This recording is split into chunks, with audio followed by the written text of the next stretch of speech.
Field marshal کی راولپنڈی میں علماء اہل تشیع سے ملاقات، قومی سلامتی اور بین الصوبائی ہم آہنگی پر تبادلہ خیال۔ فیلڈ مارشل سید عاصم منیر کا دہشت گردوں کے مکمل خاتمے کا عزم، کہا مذہبی جذبات کو ملک میں تشدد بھڑکانے کے لیے استعمال نہیں ہونا چاہیے، پاکستان میں تشدد کی اجازت نہیں دی جائے گی۔ علماء کی تشدد کی بھرپور مذمت، امن و استحکام کے لیے سیکیورٹی اداروں کی حمایت کا اعلان۔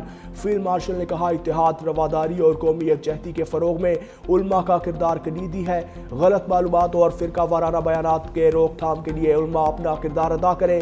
پاکستان کے خلاف افغان سرزمین کا استعمال کسی صورت برداشت نہیں، دہشت گردوں اور ان کے ٹھکانوں کو جہاں کہیں بھی ہوئے نشانہ بنایا جائے گا۔ افغان طالبان اپنی سرزمین پاکستان کے خلاف دہشت گردی کے لیے استعمال ہونے سے روکیں۔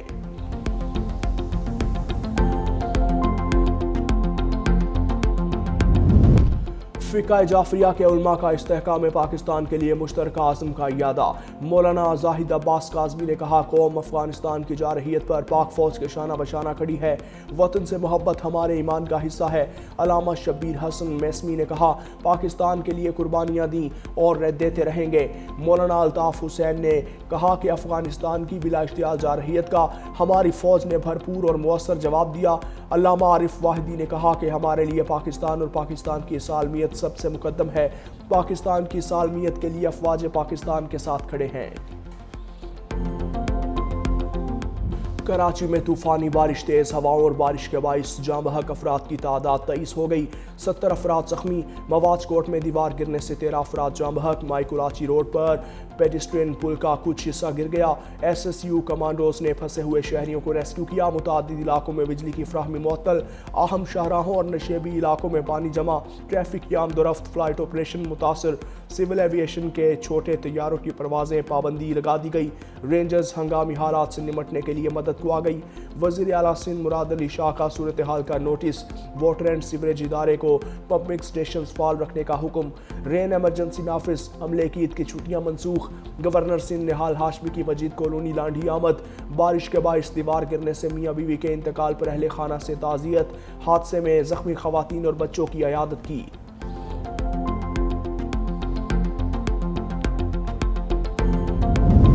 وزیر داخلہ سندھ ضیاء الحسن لنجار میئر کراچی بیرسٹر مرتضی وہاب کے ہمراہ بلدیہ مدینہ کالونی مواج کوٹ آمد، دونوں رہنماؤں کا قیمتی جانوں کے ضیاع پر گہرے دکھ اور افسوس کا اظہار۔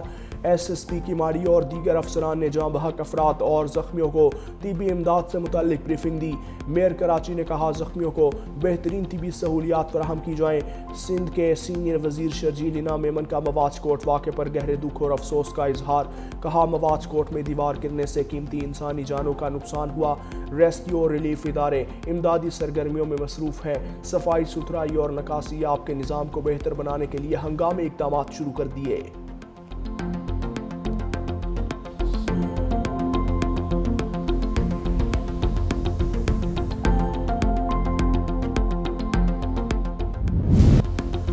پارس فیلڈ پر حملے کا انتقام، امریکہ، سعودیہ، قطر پر ایران کے حملے، ایران کا قطر کے شہر راس الفان صنعتی شہر پر حملہ، تنصیب میں آگ بھڑک اٹھی، شدید نقصان پہنچا۔ قطری حکام نے کہا دنیا کی سب سے بڑی LNG ایکسپورٹ میں آگ لگ گئی، سپلائی متاثر ہونے کا خدشہ۔ قطر کا 2 ایرانی سفارتکاروں کو ملک چھوڑنے کا حکم۔ ایران کے سعودی عرب کے 2 تیل کی ریفائنریز پر حملے، بیلسٹک میزائل سے نشانہ بنایا، 4 بیلسٹک میزائلوں کو فضائی دفاعی نظام نے تباہ کر دیا۔ میزائل کا ملبہ شہر کے مختلف علاقوں میں گرا، 4 افراد زخمی ہوئے۔ ابوظبی کی ہبشان گیس فیلڈ اور باب فیلڈ پر بھی حملہ، کام عارضی طور پر بند۔ عراق میں ام القصر بندرگاہ کے قریب ڈرون حملہ، عراقی بحریہ کے اڈے کو بھی نشانہ بنایا۔ اسرائیل پر کلسٹر بم داغے، عمارت منہدم، 4 اسرائیلی ہلاک، 5 اسرائیلی زخمی۔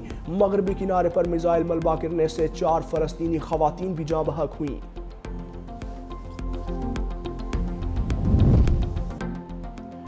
عرب اور اسلامی ممالک کی خطے میں ایرانی حملوں کی شدید مذمت، ایران سے خلیجی ممالک پر حملے فوری روکنے کا مطالبہ، اجلاس کا اعلامیہ جاری۔ آبنائے ہرمز کو محفوظ بنانے اور عالمی تجارت کے تحفظ پر زور، یہ حملے کسی صورت جائز نہیں، اقوام متحدہ کے آرٹیکل 51 کے تحت دفاع کا حق حاصل ہے۔ سعودی وزیر خارجہ کا عرب ممالک کے وزرائے خارجہ کے اجلاس سے خطاب، کہا ایران شہری تنصیبات کو نشانہ بنا رہا ہے، ایران کے ہمسایہ ممالک پر حملوں کے جواز سے قائل نہیں، جہاز رانی کی آزادانہ آزادانہ آمد و رفت کو خطرہ ہوا تو مشترکہ رد عمل دیا جائے گا۔ سعودی قیادت وقت آنے پر ضروری فیصلے کرے گی۔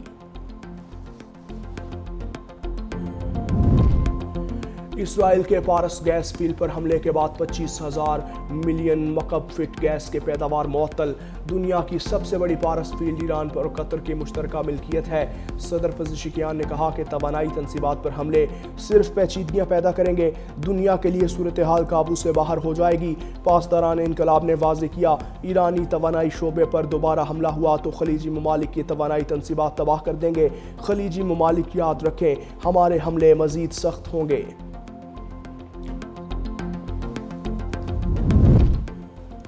اسرائیل خطے کو مزید بحران میں دھکیل رہا ہے۔ ایرانی وزیر خارجہ عباس عراقچی کہتے ہیں، عالمی قوانین صرف کمزور ممالک پر لاگو کیے جاتے ہیں۔ عالمی برادری کو اسرائیل کی طرز عمل کو نظر انداز نہیں کرنا چاہیے۔ ہر کارروائی کا رد عمل ہوتا ہے۔ خطے میں کشیدگی مزید بڑھ سکتی ہے۔ ایرانی وزیر خارجہ عباس عراقچی کا پاکستان، ترکیہ اور مصر کے وزرائے خارجہ کو الگ الگ فون۔ خطے کی تازہ ترین پیش رفت پر تبادلہ خیال۔ ایرانی وزیر خارجہ عباس عراقچی سے سربراہ یورپی یونین خارجہ امور گایا کالاس کا ٹیلی فونک رابطہ۔ کہا، جنگ کے انسانی سیکیورٹی اور اقتصادی نتائج پر گہری تشویش ہے۔ جنگ بندی وقت کی ضرورت ہے۔ پارس گیس فیلڈ پر حملے کے بعد ٹرمپ کا بڑا فیصلہ۔ ٹرمپ نے اسرائیل کو توانائی تنصیبات پر مزید حملوں سے روک دیا۔ امریکی اخبار وال سٹریٹ جرنل کا دعویٰ۔ کہا، ٹرمپ کو پارس گیس فیلڈ پر حملے کا علم تھا۔ آبنائے ہرمز کی بندش پر ایران پر دباؤ بڑھانا چاہتے تھے۔ آبنائے ہرمز کھلی تو دوبارہ توانائی تنصیبات پر حملہ کریں گے۔ امریکہ کا مزید فوجی دستے مشرق وسطیٰ بھیجنے پر غور۔ ٹرمپ ایران کے خلاف اگلے اقدامات کا سوچ رہے ہیں۔ پینٹاگون جنگ کے لیے $200 ارب بجٹ کی درخواست کر دی۔ ادھر فرانسیسی صدر کی قطری امیر تمیم بن حمد ثانی اور ٹرمپ سے ٹیلی فونک گفتگو۔ قطر میں گیس تنصیبات پر حملوں سے متعلق تبادلہ خیال۔ توانائی اور پانی کی فراہمی کے بنیادی وسائل کو محفوظ بنانے پر زور۔ واشنگٹن میں امریکی فوجی اڈے پر مشتبہ ڈرونز کی پرواز۔ رائٹرز کے مطابق ڈرونز مارکو روبیو اور پینٹاگون چیف کی رہائش گاہ کے قریب دیکھے گئے۔ امریکی حکام نے تحقیقات شروع کر دیں۔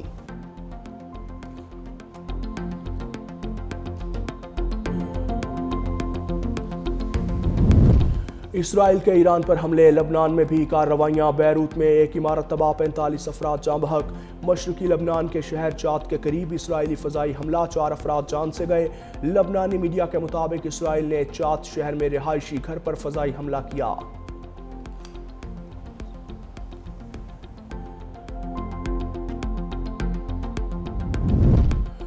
ٹرمپ انتظامیہ اپنے صدر کے فیصلوں کے دفاع سے کترانے لگی۔ امریکی ڈائریکٹر آف نیشنل انٹیلیجنس تلسی گبارڈ نے سینٹ انٹیلیجنس کمیٹی کو بیان میں کہا کہ فوری جوہری خطرے کا تعین صدر کی ذمہ داری ہے، انٹیلیجنس کمیونٹی کی نہیں۔ امریکی خفیہ ایجنسیاں یہ فیصلہ کرنے کی ذمہ دار نہیں کہ کون سا خطرہ فوری خطرہ ہے۔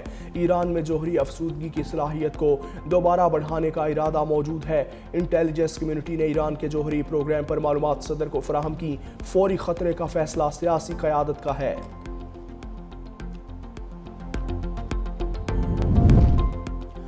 وزیر خارجہ سینیٹر محمد اسحاق ڈار ترک ہم منصب سے ملاقات۔ خطے میں بدلتی ہوئی صورتحال پر تبادلہ خیال۔ دونوں وزرائے خارجہ کا قریبی رابطہ کاری پر برقرار رکھنے پر اتفاق۔ دونوں رہنماؤں کا پاک ترکیہ دو طرفہ شراکت داری کو مزید مضبوط بنانے کے عزم کا اعادہ۔ وزیر خارجہ محمد اسحاق ڈار کی آذربائیجانی ہم منصب سے بھی ملاقات۔ دونوں ممالک کا باہمی تعلقات کو نئی بلندیوں تک لے جانے کا عزم۔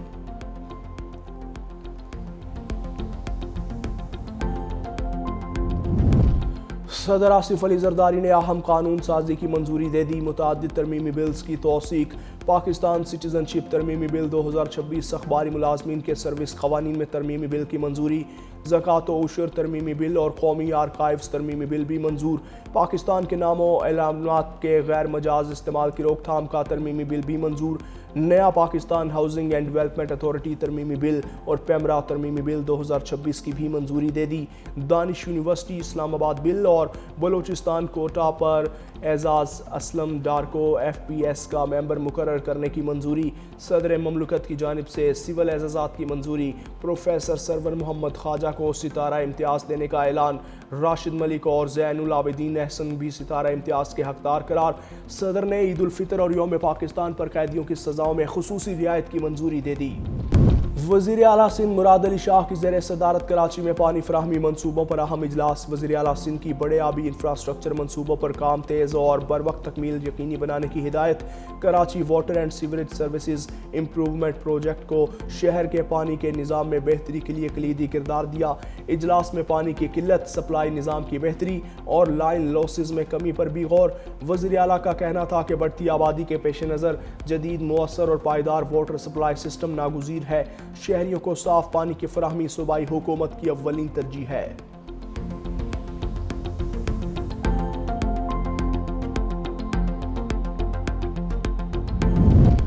لاہور کی سڑکوں اور گلیوں کے پرانے نام بحال کرنے کا فیصلہ۔ یونیورسٹی کا درجہ پانے والے سرکاری کالجز کا پرانا نام بھی بحال کیا جائے گا۔ سرکاری کالجز کے نام کے آگے سے یونیورسٹی کا لفظ ہٹایا جائے گا۔ مسلم لیگ نون کے صدر نواز شریف اور وزیر اعلیٰ مریم نواز کی زیر صدارت اجلاس۔ ٹولنٹن مارکیٹ کے عقب میں کانوینٹ گارڈن بنانے کا فیصلہ۔ ایوری تھنگ آرگینک کیفے بنانے پر بھی اتفاق۔ بائیک اور کاروں کے لیے 2 منزلہ انڈر گراؤنڈ پارکنگ تعمیر ہوگی۔ نیو میوزیم بلاک پروجیکٹ پر بریفنگ۔ نیو میوزیم بلاک میں ورلڈ کلاس گیلریز بنائی جائیں گی۔ قدیمی اسلحے، سکے، چائنیز اور سکھ گیلری بنے گی۔ لاہور کی 8 قدیمی اور تاریخی گزرگاہیں بحال کرنے کا فیصلہ۔ ورلڈ سٹی کے ارد گرد صاف پانی کی نالی بحال کرنے کا جائزہ۔ نیلا گنبد میں سیاحوں کے لیے کیفے قائم کرنے پر اتفاق۔